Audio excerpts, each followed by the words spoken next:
Les vraies voix du foot, 20h-21h, Philippe David. Très heureux de vous retrouver pour les vraies voix du foot jusqu'à 21h avec bien évidemment, comme tous les mardis soirs, Guy Carlier. Salut Guy. Bonsoir, salut à tous. Tu m'as l'air en pleine forme, soir de oui, Ligue des Champions normal. Ah oui, et puis excité à l'idée de ces matchs, les deux de la soirée. Paris-Brest, ça va pas être du gâteau quand même. Oui.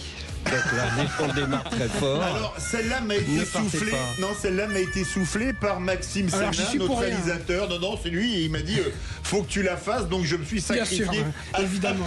Salut Emmanuel Galasso, vous avez entendu Maxime. Bonsoir Philippe, bonsoir à tous. Et nos 4 sujets du jour. On va commencer par le PSG qui se rend ce soir du côté de la Bavière à Munich. Le PSG joue-t-il son avenir ce soir en Ligue des Champions? On va en parler avec Majid Dehimat qu'on connaît, du meilleur du PSG. Et il y a quelque chose à craindre à mon avis ce soir à Munich qui ne réussit pas trop aux Parisiens ces derniers temps. On partira ensuite à Barcelone en direct du stade avec un supporter brestois. Croyez-vous, alors pour ce sondage, vous dites à 81,3% que le PSG joue son avenir ce soir en Ligue des Champions à Munich. Croyez-vous un nouvel exploit de Brest à Barcelone? Vous pensez non à 58,3%, ce qui est quand même très optimiste à mon avis puisque c'est vraiment le géant européen contre le petit pousset breton. On en parlera justement en direct avec un supporter Romain qui est à Barcelone, supporter brestois. C'est un dossier du But Football Club. Mbappé peut-il revenir au top mondial? On est nombreux, notamment en Espagne, à se poser la question vu ses prestations sous les couleurs du club merengue. Et pour le moment, vous dites non à 78,7%. Et on conclura avec les ultras nantais. Sont-ils en train de tuer leur club? Terrain envahi dimanche dernier lors de la défaite à domicile face au Havre à la Beaujoire. La menace de dissolution de la Brigade Loire, groupe de supporters ultras. Et vous dites oui, les ultras nantais sont en train de tuer leur club à 65,3%. Allez, on commence avec PSG Bayern Munich. Sud Radio, les vraies voix du foot. Et on attend la composition des équipes avec nous. Alors Majid Dehimat, le meilleur du PSG. Bonsoir. Alors est-ce que vous pensez... Un bras présomptueux quand même, le meilleur du PSG. Tu joues pas, non? Et il n'a pas démenti d'ailleurs. Ouais. Donc c'est rire et chanson ce soir, c'est ambiance. Oh la vache. Là on est parti sur des standards Vas-y, bonne chance. Vous êtes 81,3% à penser que le PSG joue son avenir en Ligue des Champions ce soir. Un PSG qui pour le moment est 25e et donc même pas barragiste. Guy, qu'est-ce que t'en penses? Ce soir à Munich, ça passe ou ça casse? Oui. Je pense que c'est l'heure de Luis Enrique est arrivé. C'est-à-dire que ça fait maintenant plus d'une saison qu'il nous promet la mise en place de ce nouveau projet de jeu, qui se passe de vedette. Mbappé l'a payé relativement cher parce que de toute façon, quand il a réussi à Barcelone, il avait quand même un trio Neymar, Suarez, Messi. Donc c'était quand même plus facile. Donc maintenant, il dit qu'il peut se passer de stars et on voit qu'au PSG, il manque. Le problème du PSG, c'est évidemment un manque d'efficacité parce que devant, il y a Dembélé qui tue les mouettes et puis Asensio, c'est son frère. En fait, Asensio, c'était le frère de l'autre. Il joue à la SPTT Madrid. Ils sont bourrés. Donc voilà, il y a ce réel problème d'efficacité. Juste une chose qui est inquiétante et je finis là-dessus. Ils ont battu Toulouse, je crois. 3-0, score flatteur. 3-0, ils ont eu du mal. Ils ont, en fin de match, fait la différence. Mais Toulouse avait raté 2 grosses occasions à 1-0. Voilà, sans faire insulte à Toulouse.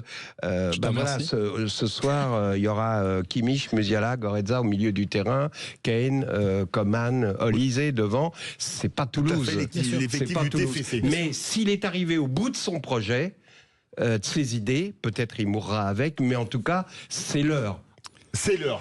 Alors moi je prends pas la même direction que Guy sur cette question. Je pense pas que Paris, si on répond vraiment de manière précise à la question, est-ce que Paris joue son avenir en Ligue des Champions ce soir? Pour moi non, parce qu'après il reste quand même Salzbourg et Stuttgart où ils doivent prendre 6 points et s'ils prennent ces 6 points ils sont barragistes. Donc moi je aller prendre 3 points à Stuttgart, déjà il va falloir aller les chercher. Non mais Philippe, la question est-ce qu'ils jouent ce soir leur avenir? C'est pas ce soir qu'ils jouent. Ce soir ils jouent une partie de leur avenir et je dirais surtout que ce soir on aura une réponse sur est-ce que le PSG peut se frotter à un cadre européen qui est le Bayern?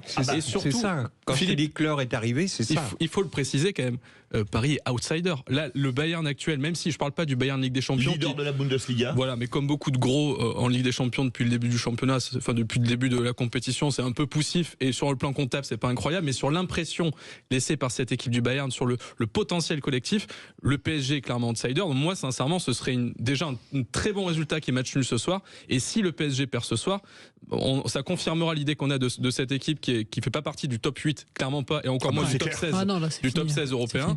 Mais ça veut pas pour autant dire que si le PSG ne gagne pas ce soir, le PSG ça s'arrête là pour en Ligue des Champions, loin de là. Majid, est-ce que tu penses que ce soir c'est vraiment quitte ou double? Ouais, pour moi vraiment le PSG. Parce qu'après le prochain match, il va y avoir quand même, on a oublié de le citer, Manchester City, et là même au Parc des Princes, je les vois mal prendre 3 points vu comme ils jouent actuellement. Non mais juste une petite parenthèse, excusez-moi encore, je ne veux pas bouffer le micro, mais juste pour revenir sur ce que vient de dire Emmanuel, les deux clubs, Gérone et PSV, c'était pas facile. Souvenez-vous du niveau, donc Stuttgart et machin. Je dis pas gagné, c'est un cran au-dessus.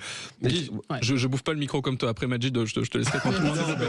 Mais en plus, il est invité. T'as raison, mais non, on sait pas recevoir, c'est notre problème.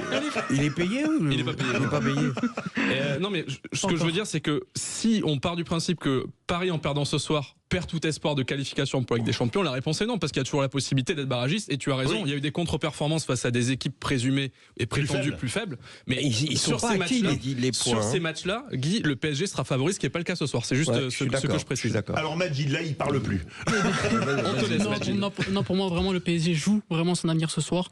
On l'a rappelé, 4 points en 4 matchs, c'est rien du tout. Ils sont 25e, ça veut dire qu'ils sont vraiment disqualifiés virtuellement. Absolument. Donc voilà, pour moi, c'est un PSG qui s'est mis dans l'embarras tout seul, notamment avec ce match nul contre le PSV, avec cette défaite horrible à la dernière minute contre l'Atlético. Oui, contre l'Atlético au Parc. La défaite Arsenal avec 2 trous quand même de Donnarumma. Ouais. Bien sûr, donc voilà, pour moi, le PSG s'est mis dans l'embarras tout seul. Pour moi, ce PSG, maintenant, se retrouve face au Bayern Munich, à l'Allianz Arena, avec un Bayern Munich qui est sur 6 clean sheets, 17 buts marqués. Oui. Donc, ça va pas être facile pour eux. Et pour moi, vraiment, ils jouent vraiment leur avenir là-dessus dès ce soir.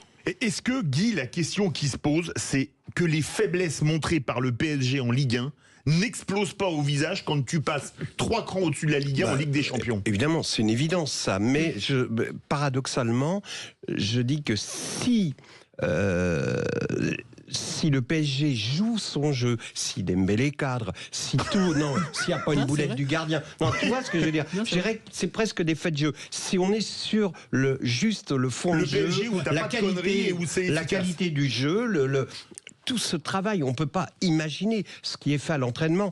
J'ai un ami qui a assisté à l'entraînement. Il y a un travail géométrique sur la gestion des espaces, des triangles. C'est incroyablement précis ce que met en place Luis Enrique. C'est pas de la gestion de stars comme faisait Pochettino. Enfin, ils étaient obligés parce qu'ils avaient les stars. Mais donc il y a vraiment du boulot. Et ce boulot-là, soit il paye, et pourquoi pas ce soir? Moi, ça pourrait être le match référent. Mais c'est pour ça, je dis, il arrivera bien un moment où il faudra rendre des comptes de tout ce travail-là. Est-ce un échec, comme pour l'équipe d'Espagne pour Luis Enrique? Est-ce un succès, comme au Barça pour Luis Enrique? Est-ce que là, avec le Bayern, on joue pas le match le plus compliqué? Parce que le Bayern, c'est encore un peu au-dessus de l'Atlético de Madrid, au-dessus d'Arsenal. On joue le match le plus compliqué, mais pour répondre à Guy, parce qu'on a bien envie de se répondre ce soir avec Guy, je pense on a quand même des scénarios de match qui se répètent tous les week-ends avec le PSG, et ce qui est assez étrange, c'est que la conclusion généralement après un match du PSG, c'est exactement ce que tu as fait, Guy, c'est et si un tel l'avait mis, et si un tel l'avait mis, l'autre avait cadré. Et en fait, je pense que quand on fait un bilan, même avant le début de saison, sur les derniers mois de Luis Enrique, où à l'époque il misait tout sur Kylian Mbappé, on sent quand même qu'il y a ce problème de finition qui n'est plus un épiphénomène sur 1 ou 2 matchs. C'est pas marginalisé, c'est qu'il y a une construction qui est évidemment travaillée et ça se voit, mais il y a un problème dans la finition, et cette limite qui est une limite immense, pour moi ce sera le plafond de verre du PSG en Ligue des Champions, à part, et là on peut ouvrir peut-être une porte d'espoir, si Gonzalo Ramos revient rapidement, on retrouve des sensations, et peut-être sera ce numéro 9 qu'on attend au PSG. Majid. Pour moi, même au-delà de ça, pour moi c'est même pas qu'une question de finition, c'est une question de mental. Pour moi, vraiment, c'est un Paris Saint-Germain beaucoup trop tendre, le beaucoup mental trop du jeune. PSG en Ligue des Champions, ça date pas d'aujourd'hui. Déjà oui, mais encore plus maintenant, vu que l'effectif est assez jeune. Faut pour moi une équipe assez expérimentée pour réussir en Ligue des Champions. Faut une équipe qui a du mental pour cadrer et pour marquer ses buts. Donc voilà. Je pense qu'il y a davantage de mental qu'à l'époque Messi, etc. Je pense pas parce que pour moi ça manque de personnalité. Ah oui, ça manque de personnalité, mais il y a une notion de groupe, il y a une notion d'unité, de vestiaire qui vit bien, comme on dit. Pour moi, en Ligue des Champions, ce qui fait la différence, c'est vraiment les personnalités, c'est le caractère, c'est tout ça en fait. Bah, écoute, on va le voir ce soir. Juste une dernière chose, c'est qu'on va voir ce que donnent les deux ailiers du Bayern, qui sont des Français, en fait, Coman et Olysée. Et par rapport aux défenseurs, tout va se jouer là. Par rapport aux défenseurs de Paris. Et au milieu, notamment il y a l'association Kimmich-Goretzka, le retour du duo qui faisait qui planait sur l'Europe. Et Musiala. Là, c'est le triangle qui tourne autour. Donc, je pense que le milieu du Bayern peut faire très mal au PSG ce soir. Pour finir, moi, je les vois, ils peuvent gagner. Il suffit que ce soit le match tel que le rêve Luis Enrique, tel qu'il l'a mis en place les choses depuis des mois. Ils peuvent gagner. Mais s'ils perdent, c'est fini. Alors les amis, la compo vient de tomber, c'est Maxime qui le dit. Tu peux nous la donner s'il te plaît, Maxime? Évidemment, Fanoff dans les buts avec à gauche Nuno Mendes, au centre de la défense Pacho Marquinhos, Hakimi à droite évidemment, João Neves en numéro 6, Zaïre Emery à droite, Fabien Ruiz à gauche, Vitinha en numéro 10 et Barcola Dembélé devant. On part sur un 4-4-2. 4-4-2 losange. Bah pour moi, Sofanov, c'est vraiment un choix fort. De la part de Luis Enrique. Il a titularisé à Toulouse, il a titularisé à Lens. Pour moi, c'est vraiment un choix fort. J'ai limite la peine pour Donnarumma. C'est déjà ce qu'on voyait de Luis Enrique, c'est que aujourd'hui les entraîneurs, un attaquant, un milieu, un défenseur peut être changé en fonction de l'adversaire. Luis Enrique pousse ça jusqu'au choix du gardien. Excusez-moi les gars, est-ce qu'il paye pas quand même la quantité de cagades records qu'il a fait en Ligue des Champions? Ça date pas d'aujourd'hui. Philippe, moi je suis d'accord avec ça, mais à un moment donné il faut une cohérence. C'est-à-dire que si tu dis Donnarumma n'est pas fiable, tu places Safonov tout le temps titulaire, même en championnat, pour qu'il y ait une continuité et que tu dis c'est lui numéro 1, c'est lui numéro 2. Tu prends l'histoire récente de Paris, la solution à deux gardiens n'était pas une solution et a fait trembler le vestiaire à l'époque. Donc c'était pas l'époque de Luis Enrique, donc on va pas lui jeter la faute sur ça, mais il faut quand même apprendre de ses erreurs. Il y a un deuxième, dans la compo que nous a donné Max, il y a une deuxième info, parce qu'on attendait Lee sur le côté, et finalement c'est Vitinha en 10 et une attaque à 2 devant. Donc c'est quand même un choix t'as rien tactique. À dire, Lee tire la couverture à lui, non, il n'y a pas de... Non, mais vous faites tout de suite. Non, c'est malgré tout une équipe relativement prudente. Il y a que deux attaquants. Donc avec une attaque donc Barcola et Dembélé. Donc là carrément pas d'avant-centre. Ce qui n'est pas gênant vu ce que je disais sur Asensio. Et Vitinha en 10, qui n'est pas franchement un 10, soit dit en passant. Non, il renforce vraiment le milieu de terrain là. Il renforce le milieu de terrain. Parce que disait Maxime, vu la position. Je pense que c'est Ruiz qui sera peut-être le plus en pointe. Tel que ça nous est présenté, il est positionné en 10. Enfin en haut du diamant. D'accord. Je pense que ce choix il est vraiment là pour justement contrer les attaques du Bayern, parce qu'on sait qu'ils attaquent à 4, ils sont vraiment... C'est là où il est le meilleur, Vitinha. Je vais vous demander une chose hyper importante, parce qu'après il y a les dossiers qui ressortent le mardi suivant. Votre pronostic pour ce match, Guy Carlier? Eh bien, je vois le PSG gagner 2-1. Emmanuel. 2-1 pour le Bayern. Majid. Moi je vois 1-1. Match nul. 3-0 Bayern pour le PSG, c'est fini en Ligue des Champions. Moi, je vais vous dire, les amis, je joue un 2-0 pour le Bayern Munich. Vous voyez, je pense que ce soir, c'est le début de la fin et que la fin de la fin, ça va être... C'est la fin des haricots. On va pas redire tout ce qu'on a dit, mais si ça marche, ça peut être le début de quelque chose. C'était la question que tu posais. C'est ça. Et c'est ce que pensent pour les auditeurs. Vous dites à 79%, enfin 80%, pardon, que le PSG joue son navire ce soir en Ligue des Champions. N'oublions pas, on a juste oublié que le dernier adversaire, ça sera Man City quand même. L'avant-dernier. Non, l'avant-dernier. Non, mais là, au Parc, c'est le seul au Parc. C'est le seul au Parc. Et ça sera, je crois, au mois de janvier. C'est-à-dire qu'ils seront forcément dans une autre dynamique que la merde dans laquelle ils sont actuellement. Et en plus, ils vont peut-être recruter City. En plus, mais de toute façon, ça peut pas durer à Manchester City comme c'est actuellement. C'est-à-dire qu'on va les avoir aussi au mauvais moment. Et n'oubliez pas le scénario où Paris perd ce soir contre le Bayern, bat Salzbourg et Stuttgart et se qualifie. Parce que celui-là, c'est celui que je pense le plus probable. Peut-être. Bah écoute, t'es optimiste. Voilà. Allez, tu as tout enregistré, les pronostics? Évidemment. Je ressortirai ça la semaine prochaine. Ensuite, on va parler de Brest. Le petit Pousset qui se déplace à Barcelone. Est-ce que vous croyez à un nouvel exploit de Brest?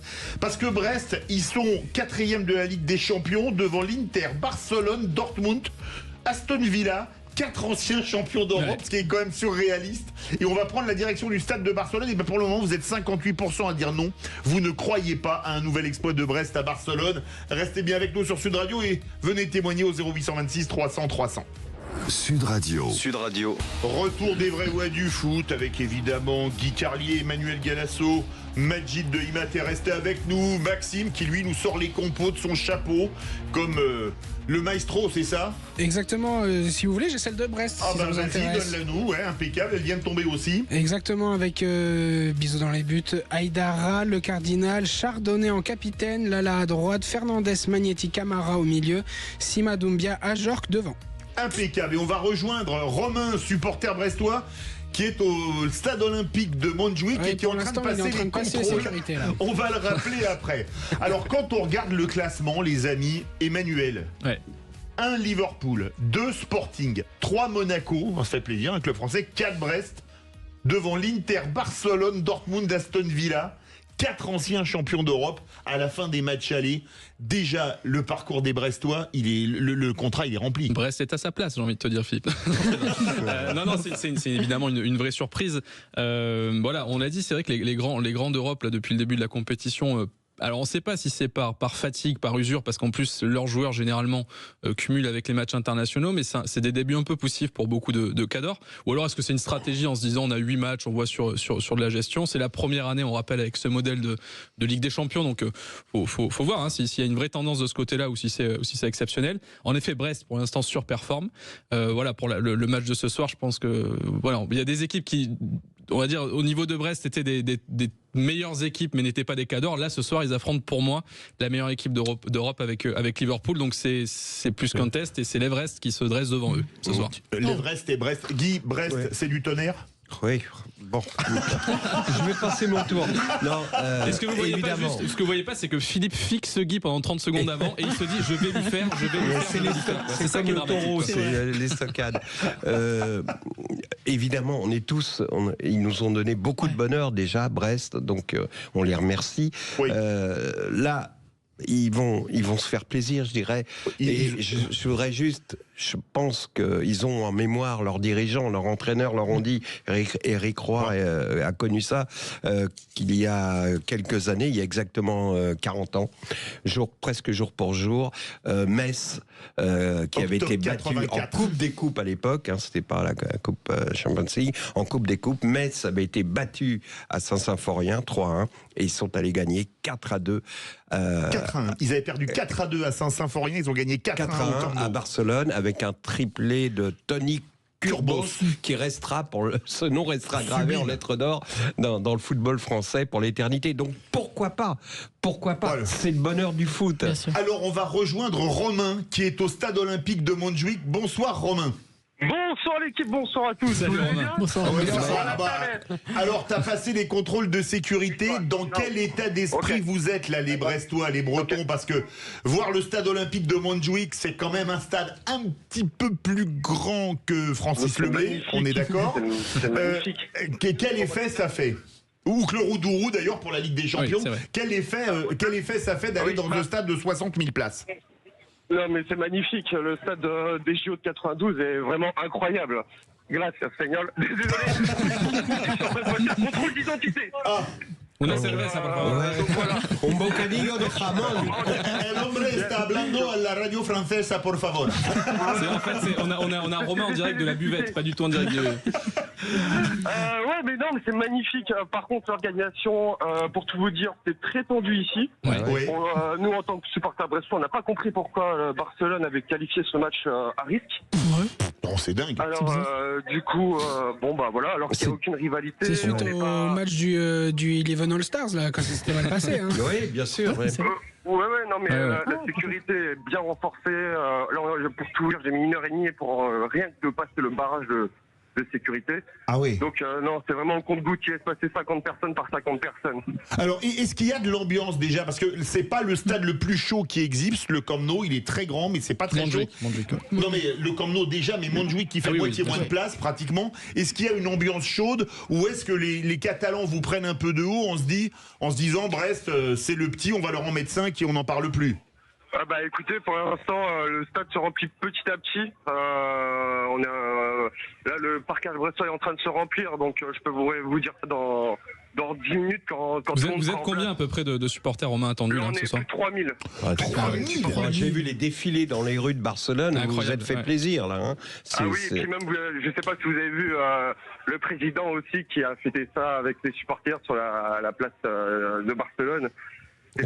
Décidément, Brest, c'est une équipe vraiment sympa. À Brest, c'est une équipe sympa. Majid, ça fait rêver, toi qui s'occupe du meilleur du PSG, quand tu vois Brest, le petit Pousset qui va jouer à Barcelone. Bon, eux, ils risquent pas de remontada là-bas, comme il n'y a pas eu de match aller. Mais quand tu vois ça, ça fait rêver, non? Ça fait quoi le moins grand d'Europe, Majid, là, ce soir? Toi qui es supporter du PSG. Vous savez comment on dit bonsoir en barcelonais? Bona tarda.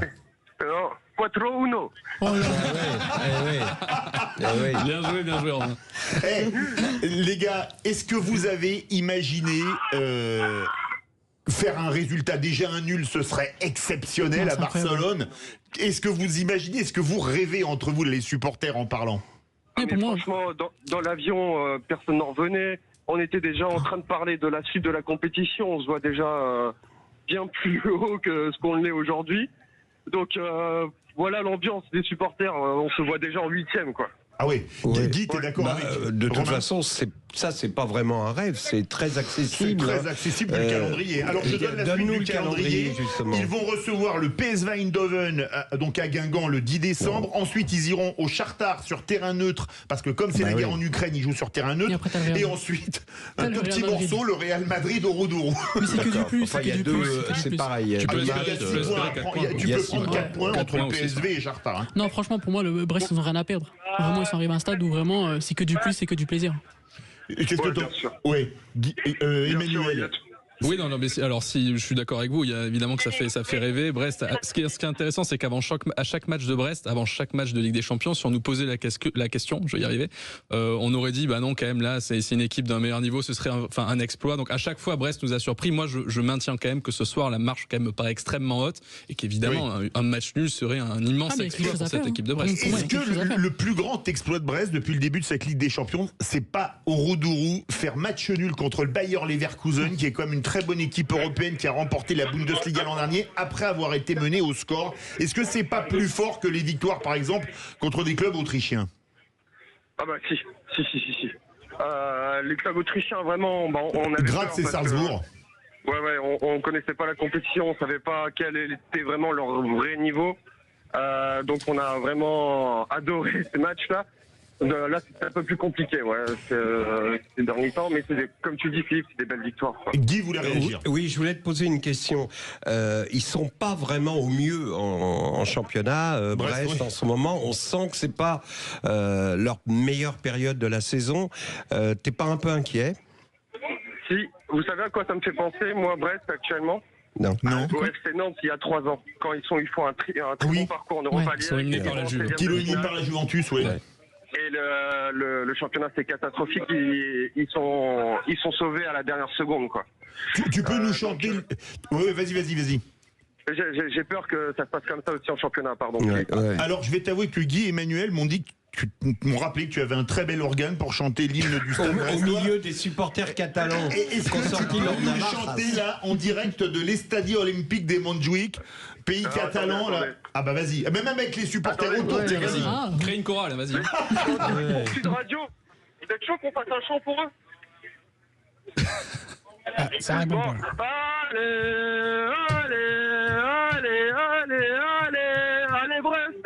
Allez Brest, allez. Oh bah magnifique. Bravo. On applaudit. Et on dit merde à Brest. Et Trugarez Vraz, merci beaucoup en breton. Alors, il faut faire le tour des pronostics. Romain, ton prono?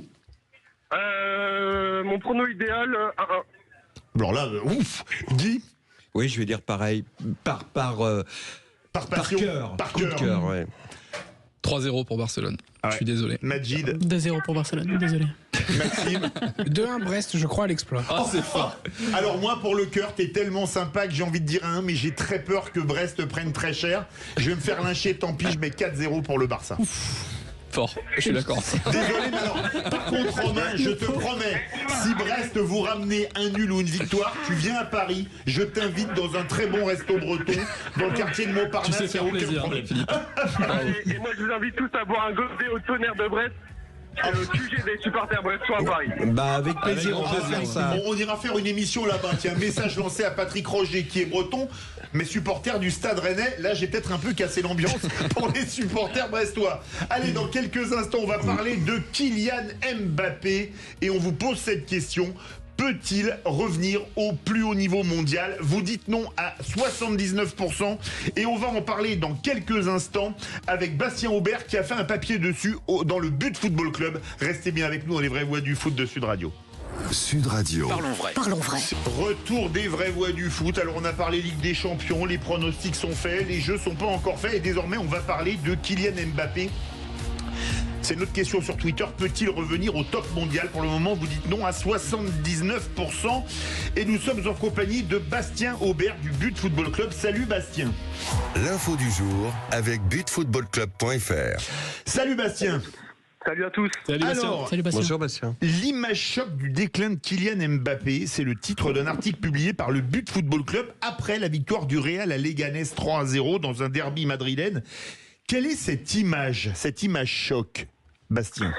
J'ai l'impression que ça beaucoup plu, Philippe, ce petit article. Écoute, je vais t'expliquer ce qui s'est passé. C'est que je nageais un petit peu sur Twitter comme tous les jours d'ailleurs, et je suis tombé sur cette image. Bon, j'ai regardé le match évidemment en live, mais elle ne m'avait pas forcément marqué. On voit Kylian Mbappé en train de faire sa petite spéciale sur le côté gauche pour le coup. Et il s'est complètement stoppé par le défenseur de Leganés. J'ai trouvé ça quand même assez symptomatique de la forme du moment de Kylian. Et honnêtement, j'ai trouvé que c'était vraiment le résumé du début de sa saison au Real Madrid.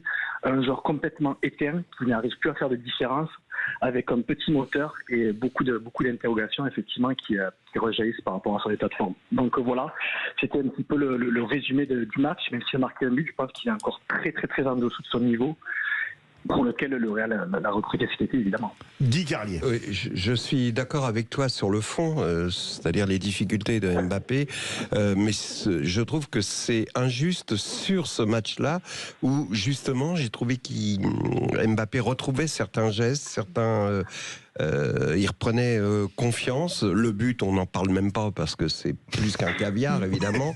Mais j'ai trouvé qu'il osait en tout cas, qu'il se cachait pas et qu'il a passer des gestes qu'il ne passait plus depuis quelque temps, et je trouve que c'est un peu trompeur une image de déroute sur ce match-là en tout cas. Je suis d'accord sur l'ensemble du début de saison, on en a parlé, j'ai encore des doutes sur sa capacité à retrouver son niveau, mais j'ai été surpris à la suite de ce match-là. C'est vrai que bon, les Leganés c'est pas non plus un club, c'est pas le Barça, l'Atlético ou le FC Séville en Liga. Hein.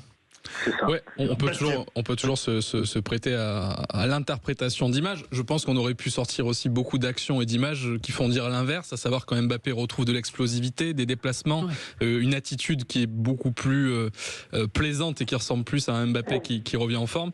Et je suis assez d'accord avec Guy pour le coup, ce match contre les Leganés, qui n'est que les Leganés, laisse quand même entrevoir, moi je trouve, des perspectives plutôt réjouissantes, et ça répond en partie à une question qu'on se posait. Est-ce que Mbappé dans l'axe et Mbappé à gauche, c'est le même joueur? Évidemment que non, il y a des automatismes à gauche. Son jeu, pour moi, est taillé pour jouer sur le côté gauche. C'est pas éternel. D'accord. Mais aujourd'hui, on sent en fait que qu'il aille bien ou pas psychologiquement, il y a des réflexes naturels, des positionnements, des déplacements qu'il a à gauche qu'il n'a pas dans l'axe. Et voilà, c'est pas un joueur axial. C'est pas un joueur axial du tout. Et Vinicius, si vraiment Vinicius est blessé. Vinicius est blessé, donc là, on aura la réponse demain soir, parce que si Mbappé qui jouera évidemment à gauche demain soir parce que Vinicius n'est pas là. Si Mbappé fait un grand match demain soir, là il y aura une vraie question à se poser, et je pense que si Ancelotti doit vraiment faire un choix, Vinicius a plus un profil de neuf pour moi que Mbappé, parce qu'il a tendance à décrocher, il y a plus de polyvalence à ce poste-là, et si on verra, mais si Ancelotti doit faire un choix, des problèmes d'ego graves. Mais il faut faire un choix au bout d'un moment, hein, Guy. Là, je pense que Carlo Ancelotti va y être confronté très vite. Majid veut réagir. Ouais, c'est vrai que Ancelotti, de toute manière, depuis le début de saison, c'est un véritable casse-tête pour lui. que ce soit au niveau de la gestion des égos, et là maintenant c'est le positionnement. Et là je pense vraiment qu'avec justement avec la blessure de Vinicius, ça laissera le champ libre à Mbappé sur le côté gauche et peut-être qu'il sera peut-être mieux demain. De toute façon on verra demain. Mais voilà. Bastien, est-ce que demain c'est un peu l'heure de vérité, parce que là ils vont chez le leader de la Ligue des Champions, hein. Et puis alors The Reds, un club multi-champion d'Europe, parce que là un match à Anfield, c'était Jean-Michel Larquet qui le disait, qu'un match à Anfield on ne s'en remettait jamais. On pense à l'élimination, nous dit qui est tourné des Stéphanois en 77 avec un but de Battenay sensationnel de 30 mètres, et malheureusement un but de Ferclos qui avait fait naître le monde un roux anglais. Super sub, c'est dès ce soir-là, absolument. Est-ce que c'est pas demain soir l'heure de vérité pour Mbappé? Très bonne question, Philippe. Écoute, je pense réellement que si Mbappé veut marquer un grand coup, ce sera dès demain contre Liverpool Anfield.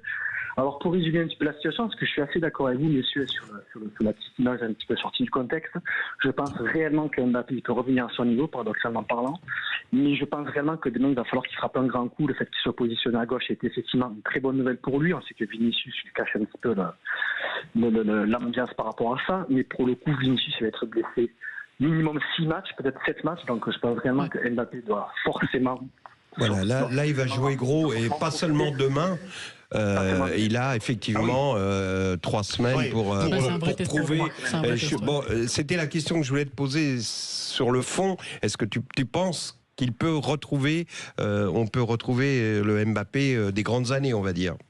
Moi, pour répondre à ta question, Guy, je pense réellement qu'il peut retrouver son niveau, parce que il y a plusieurs paramètres à prendre en compte. J'ai quand même pas mal d'infos pour du Real, notamment son comportement. Son comportement, humainement, il reste exemplaire. Il faut quand même le souligner. C'est pas quelqu'un qui va trop se divertir, malgré ce qu'on a pu voir ces dernières semaines, malheureusement pour lui. Mais c'est quelqu'un qui reste assez focalisé sur le sportif. Je sais que pendant la trêve internationale, il s'est vachement concentré sur le sportif. Il s'est beaucoup entraîné, notamment avec les jeunes du Castilla, qui est donc la réserve du Real. Absolument. Ça avait un petit peu donné du rafraîchissement mental, je pense, de retrouver un petit peu d'humilité, de simplicité. Donc théoriquement, je pense que dans sa tête, il doit gamberger, c'est sûr, et c'est une évidence. Mais je pense aussi que le Real est en train de tout mettre en œuvre pour justement le remettre un petit peu sur les rails. Physiquement, c'est que Vinicius travaille beaucoup avec lui. Des fois, c'est un petit peu plus dur, mais effectivement, ça peut être évidemment une solution. Mais je pense que le déclic, effectivement, il peut venir demain soir à Liverpool. Et si c'est pas le cas, je pense qu'il aura encore du temps un petit peu pour se refaire la cerise, parce que finalement, ces statistiques ne sont pas si infamantes que ça, si on les regarde bien. Il a quand même marqué 7 buts en 12 matchs de Liga, une passe décisive. Évidemment, on attend beaucoup plus de lui, mais je pense réellement qu'il est sur la bonne voie. Je pense réellement qu'il peut recommencer à redevenir le Mbappé qu'on connaissait tous et qu'on adore tous, évidemment. Maxime veut réagir. Moi, je trouve qu'on est très dur avec Kylian Mbappé. Moi, je me souviens de l'arrivée, par exemple, de Benzema au Real, où il a mis 6 mois, 1 an à vraiment exploser. Il a ciré le banc pendant très longtemps. Je me souviens que Guy disait notamment en début de saison qu'il avait entamé son déclin. Je trouve que pas du tout. Il y a un temps d'adaptation, toujours un grand club, et surtout quand le Real a continué de gagner pendant des années, et là c'est la pièce en plus. C'est pas l'élément clé du club, et je pense que vraiment il va y avoir une transformation de Mbappé en début 2025. Juste pour revenir sur Benzema. Benzema était en début de carrière. Il n'était pas attendu comme le Messi. Il n'avait pas reculé. Il n'avait pas reculé de 2 ans son arrivée en étant. Et il était en concurrence avec, je crois, Higuaín à l'époque. C'était terrible pour lui. Il s'est imposé avec talent. Et c'est pas tout à fait le même contexte. C'est pas le même contexte. Moi, j'espère qu'il arrivera à retrouver son niveau, Mbappé. Mais je persiste à penser qu'il est sur le versant descendant de la montagne. Majid. Non, pour moi, si Mbappé veut retrouver son niveau, il faudra vraiment peut-être une remise en question. Je pense vraiment que c'est quelqu'un qui s'est totalement perdu, que ce soit dans son football comme en dehors. Je pense que c'est quelqu'un qui... déjà, on n'a même pas cité l'équipe de France, mais l'équipe de France, c'est quoi la suite finalement, oui. C'est... Parce qu'elle a été capable d'aller gagner en Italie sans lui, il faut quand même le rappeler. On parle même plus de lui. Enfin voilà, Après, je suis d'accord avec toi. On fait un constat depuis 1 an et demi, évidemment, qu'Mbappé, que ce soit sur un plan psychologique hors du terrain et sur le terrain, on a du mal à le reconnaître. On l'expliquait par le contexte parisien. On est à Paris, là on l'explique par un problème d'adaptabilité au groupe et aussi en équipe de France. Je pense que quelque part la blessure de Vinicius, c'est une aubaine pour Mbappé, parce que là, pour moi, il a besoin de se refaire psychologiquement, de se refaire physiquement. Par rapport à ce que je disais, j'ai l'impression qu'il y a quand même du mieux. Et là, ces 5, 6, 7 semaines lui laissent le temps de jouer sur son côté, de jouer à son poste et de ne plus être associé à la question Vinicius. Et pour moi, si Mbappé explose là, dans les prochaines semaines, dans les 2, 3, 4 prochaines semaines, la bonne question je veux dire, si vraiment Vinicius revient, il y aura un temps de réadaptation et l'équilibrage, ce sera Ancelotti de le trouver. S'il y a bien un entraîneur actuellement dans le monde du football qui peut trouver des solutions au niveau des égos, au niveau des profils associés, c'est Carlo Ancelotti. Et je pense que quelque part, cette blessure de Vinicius qui est vraiment problématique pour le Real, et je pense que ça sera compliqué demain à Liverpool, c'est une aubaine pour Mbappé et ça lui laisse le temps dont il a besoin, parce que pour moi, il n'y a que le temps qui peut soigner les maux d'Mbappé. Ce qui peut lui mettre un coup de frein. Ce qui peut lui mettre un coup de frein, ça peut être la trêve hivernale qui arrive quand même assez vite. C'est vrai. C'est vrai aussi. C'est vrai qu'Ancelotti, pour moi, c'est vraiment la personne qui peut remettre, qui murmure vraiment à l'oreille des stars, on l'a toujours dit, que ce soit à l'AC Milan, au PSG, etc. Donc vraiment, pour moi, c'est vraiment la personne la plus qualifiée pour régler ces problèmes d'ego. Et il existe une solution tactique aussi, d'ailleurs, qui n'a pas encore été utilisée par Carlo Ancelotti. On sait que Rodrigo est un cran en dessous en termes de hiérarchie et de statut. Il y a toujours la solution Bellingham. C'est un super joueur. Il y a la solution Bellingham en 10 et Mbappé et Vinicius devant, qu'il n'a pas tellement exploité. Je pense, pour moi, de mon point de vue, je ne suis pas Carlo Ancelotti, mais je pense qu'il y a une vraie solution sur les deux. Si Mbappé se retrouve physiquement et arrive à associer à Vinicius, à être à la fois au pressing et sur les actions offensives, pour moi, ce trio peut faire très très mal. Oui, Guy. En tout cas, on lui souhaite le meilleur parce qu'il ne faut pas oublier ce qui nous a amené les joies, les bonheurs en équipe de France, au PSG. Et c'est un peu énervant de voir tous ces gens qui faut le laisser tranquille un peu, disent du mal, qui se réjouissent de ça. Tu sais, il y a une chanson de Georges Brassens où le mec prend pas son médicament parce qu'il a fait la guerre et c'est un Allemand qui a inventé le médicament. Il meurt, tu vois. Et là, ils sont pareils avec Mbappé. Sous prétexte qu'il est parti, ils ont tout oublié, il n'existe plus, c'est un ennemi, c'est terrible. Une dernière question, Bastien, tu suis évidemment l'actualité d'Mbappé. En Espagne, quelle image on a en ce moment de Mbappé? Il se fait tailler par les médias qui ne sont pas les plus tendres qui existent. Hein.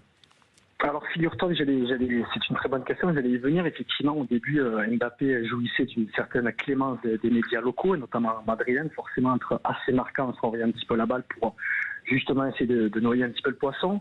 Là, ça commence à sortir un petit peu les crocs. J'ai lu un petit peu ce matin dans la revue de presse espagnole.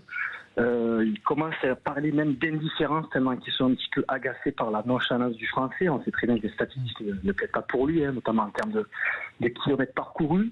Ils commencent un petit peu à s'impatienter, tout en restant un petit peu tranquille, en faisant confiance au staff du Real Madrid pour le mettre sur les bons rails. Mais effectivement, ça commence un petit peu à grogner, à gronder. Et c'est pour ça qu'il serait quand même temps que Mbappé se reprenne un petit peu au niveau du comportement, notamment sur le terrain. Voilà. Merci beaucoup, Bastien Aubert du But Football Club. Et alors, un petit dernier mot, Philippe. Oui, vas-y. Je voudrais juste passer un petit coucou à Sabrina, qui a une journée difficile un petit peu aujourd'hui, à qui fait un gros bisou. Eh bien écoutez, on embrasse Sabrina. Alors Tu vas pécho ou quoi là? Je vais vous donner les 2 premiers résultats de Ligue des Champions. Oui.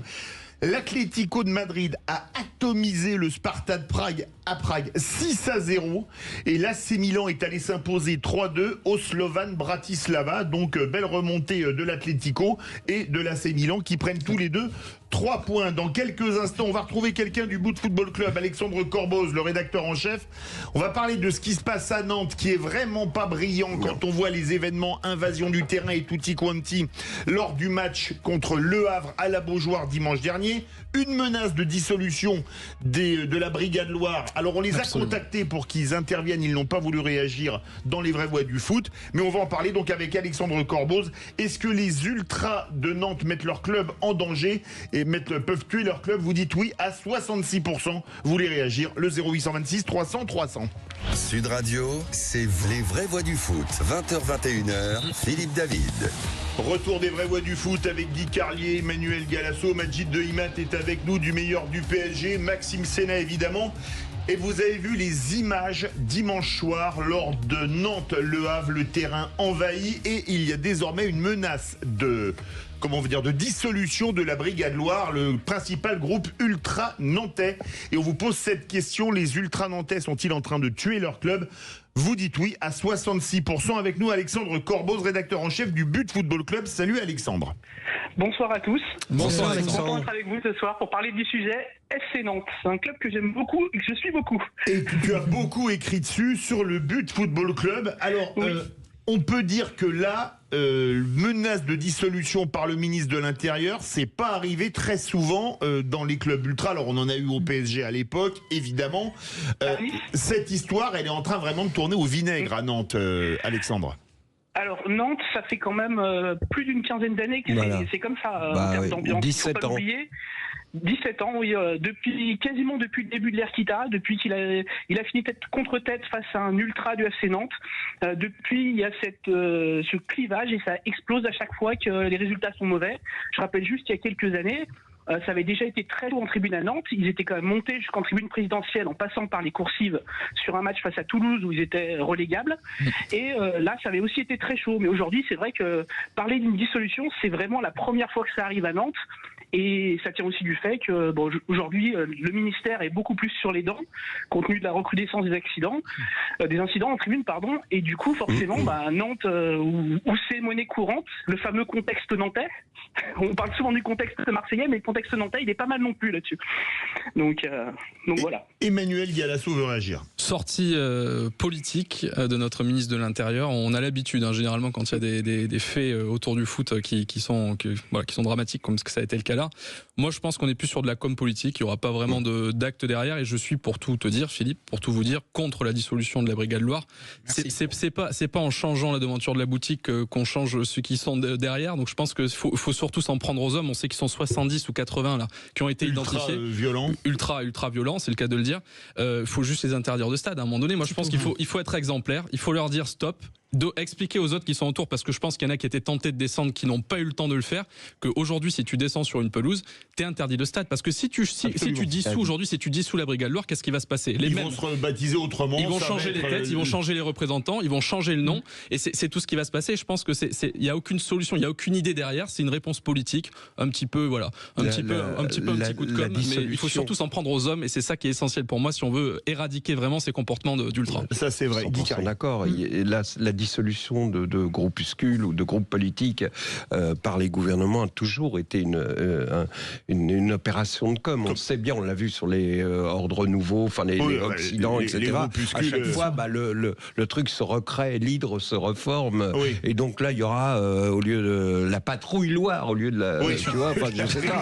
Non, mais donc Emmanuel a raison. Il y a 60 types à identifier, un peu comme au PSG, le plan Le Prou, au Col de Boulogne, et c'est là, c'est à Kita pour le coup de jouer tout. Et je pense que lui, il va être content parce que ce sont ses ennemis. Maintenant, je voudrais quand même prendre la défense de ces gars-là. Le jeu à la nantaise, c'est quelque chose qui existe, qui appartient au patrimoine du football français. Je dirais même que le jeu à la nantaise, on se souvient tous d'un but mythique avec Wedek, Loco, Pedros contre PSG, avec personne. Je pensais à celui de Touré en finale de Coupe de France. Non, mais mais là, c'est un but individuel. Oui, celui-là est fabuleux en 95. Voilà. Et donc, ce but-là, collectif, c'est le jeu à la nantaise. Et ça devrait être classé au patrimoine immatériel de l'humanité. Mais c'est vrai, non, mais le gars qui fait des tapis d'Aubusson, il est classé. Donc, le jeu à la nantaise, ça a procuré du plaisir, c'est quelque chose d'identifiable. Et ces gars-là, il y a 17 ans, quand Kita est arrivé, il leur a dit c'est fini cette histoire-là. Et puis les anciens joueurs, les gloires et tout, je me souviens très bien, il leur a dit allez jouer au golf. Et il a rompu les ponts, il a mis son fric. Pour le coup, c'est son fric, on ne peut pas lui reprocher ça. Mais, et depuis, il n'y a rien sauf une Coupe de France. Et donc, surtout une déliquescence dans le jeu. Et dans combien il y a eu 20 entraîneurs. Donc, ils sont vraiment à la rue. Et pour dire à quel point ils sont à la rue, ils ont même pris Domenech comme entraîneur. C'est de dire, quand on est à ce stade-là, c'est que tu es vraiment au bout de ta vie. Et donc, pour en revenir à la Brigade Loire, toujours descendus. Les gars ont vécu dans les souvenirs de leurs parents ou leurs propres souvenirs de ce jeu à la nantaise, qui est vraiment quelque chose qui est resté et qui a marqué le foot. C'est marrant d'ailleurs, toutes ces places, Bordeaux, Saint-Étienne, Nantes, c'est la même chose. C'est des clubs qui ont marqué l'histoire et qui, évidemment, dont les supporters attendent la même chose, et ça ne peut pas durer tout le temps, évidemment. Majid. Non, pour moi, vraiment, la dissolution, c'est vraiment pas du tout la solution. Parce que finalement. La dissolution, c'est pas la solution, c'est des rimes. C'est un beau slogan. Mais oui, parce que finalement, c'est pas voilà, il y a comme vous l'avez dit, il y a 60-80 personnes qui ont fait ça. Voilà, le COP doit pas, enfin, tout le monde ne doit pas prendre pour 60 et 80 personnes, quoi. Après, il faut aussi parler, Philippe, quand même, depuis des années, quasiment 20 ans, je dirais, il y a un pouvoir qui est donné aux ultras. On n'est pas en Espagne. En Espagne, il y a 4 clubs, le Real, le Barça, l'Atlético et Osasuna, où il y a les socios. Les socios qui peuvent choisir qui est président, qui sont les actionnaires qui peuvent choisir qui est président du club. En France, on n'est pas dans ce modèle-là. Et a priori, je pense que c'est pas dans notre culture, donc on ne sera jamais dans ce modèle-là. Donc aujourd'hui, qu'on soit content ou pas du travail de Valdemar Kita, du personnage Valdemar Kita, de la politique Valdemar Kita, c'est lui qui met l'argent, c'est lui qui est propriétaire du club. Une fois qu'on a dit ça, quand Valdemar Kita partira, les supporters resteront. Donc c'est-à-dire que c'est quasiment, on peut pas résoudre ce problème parce que le vrai patron, c'est celui qui met l'argent. Mais ceux qui resteront historiquement, ce seront toujours les supporters. Et en France, et pas qu'en France, mais en France, on est particulièrement concerné. Il y a cette espèce d'amalgame qui ne se fait pas. Et au final, ça finit presque toujours mal, à part les historiques. On avait Pessia à Sochaux, les Gervais Martel à Lens. Il y a eu des présidents historiques avec qui ça s'est bien fini, mais globalement, à un moment donné, il y a une rupture. Et c'est quand l'actionnaire trouve un repreneur ou tout simplement arrive à vendre que ça se termine. Mais c'est ce mélange entre le club appartient à celui qui met l'argent, mais au niveau du cœur, il appartiendra toujours aux supporters qui ne fonctionnent pas. Alexandre Corboz veut réagir et Guy reprend la parole. Moi, je suis assez d'accord avec Guy par rapport au fait que ça doit être classé patrimoine, le jeu à la Nantaise. Ah, mais ça, c'est vrai. Je rappelle juste un point important. La plupart des personnes dans le groupe ultra, c'est pas des personnes qui ont 40, 50 ans, mais plutôt qui ont la vingtaine et qui en fait ont grandi dans ce groupe ultra à une époque où Nantes remontait en Ligue 1 et ont presque toujours connu Kita. Moi, je pense vraiment que ça part de l'incident inaugural avec Kita, qui a pas été pardonné. Moi, je me souviens quand je l'ai croisé à Annecy sur les stages d'avant-saison, il y avait toujours 4 ou 5 mecs qui venaient déjà avec des banderoles contre Kita. Et on parle d'il y a 10-15 ans, quoi.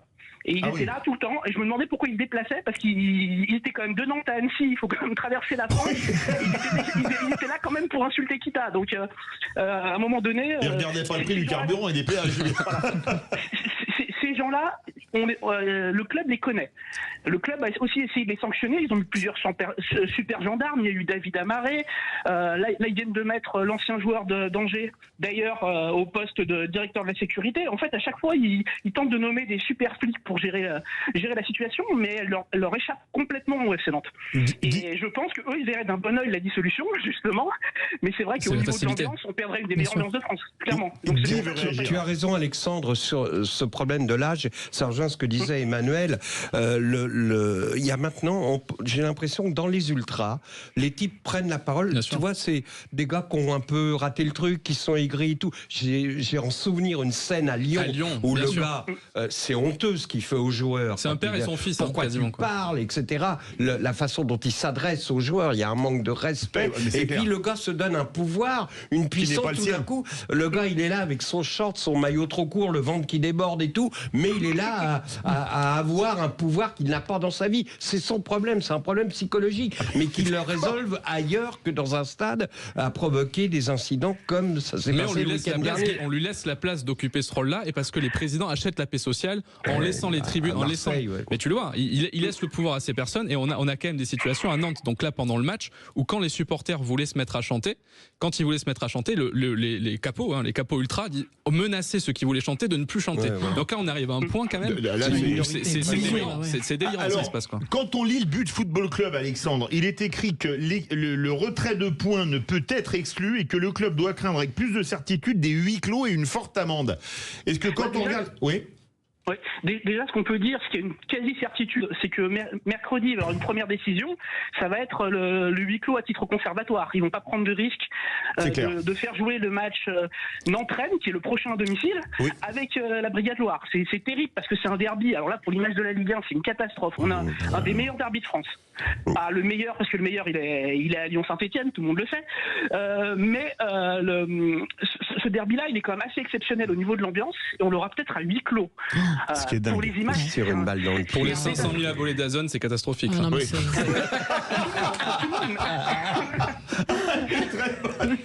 Alexandre continue. Oh, putain, ils vont déposer le bilan.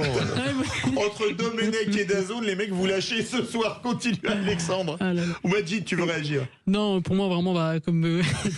Voilà, en vrai, de reste, pour moi, c'est horrible pour l'image de la Ligue 1. Hein. Vraiment, au niveau de la visibilité, etc. De faire ce match-là à huis clos, hein. Pour moi, c'est une mauvaise pub à la Ligue 1. C'est sûr que c'est une pub. C'est une pub catastrophique pour la Ligue 1. Est-ce que finalement, quand on regarde bien les choses, la situation de Nantes, elle n'est pas un peu catastrophique? Parce qu'ils risquent aussi des retraits de points, ce qui est déjà arrivé. Et quand on voit leur classement, je rappelle que Nantes en ce moment est barragiste à 3 points de Montpellier qui est relégable et à égalité avec Angers qui est évidemment barragiste. Il n'y a que la différence de but qui fait l'écart.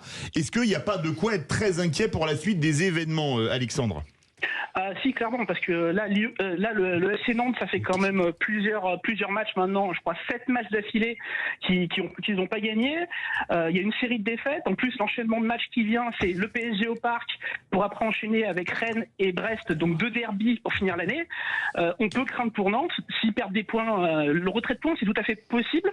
Après, c'est très rare. Hein. Il y a eu Lyon par rapport à l'histoire du Paris FC et Bastia régulièrement, parce qu'on aime bien cogner sur Bastia. Mais les retraits de points, c'est quand même relativement rare. Je pense pas que la teneur des incidents de ce week-end vaille un retrait de points, sachant que Nantes n'a pas eu de retrait de points à l'époque de Toulouse, où il y avait carrément une attaque de la tribune, et que même les Stéphanois avaient pris très peu de points par rapport au grave incident du barrage face à Auxerre, qui était beaucoup plus grave. Une dernière question, oui, mais on s'en fout. Il reste 10 secondes. Non, dernière question, Alexandre, s'il te plaît. Est-ce que tu penses que Antoine Comboiré est sur la sellette? Il est menacé ou pas? En 3 secondes. Oui ou non? Pour moi, oui, il est clairement menacé. Eh bien, merci beaucoup Alexandre Cormos. Merci. Merci Emmanuel Galasso, Majid de IMAT et évidemment Maxime qui est également à la réalisation. De suite, les clés d'une vie. Notre ami Jacques Pessis reçoit Cécile Pivot. À demain 17h pour les vrais voix.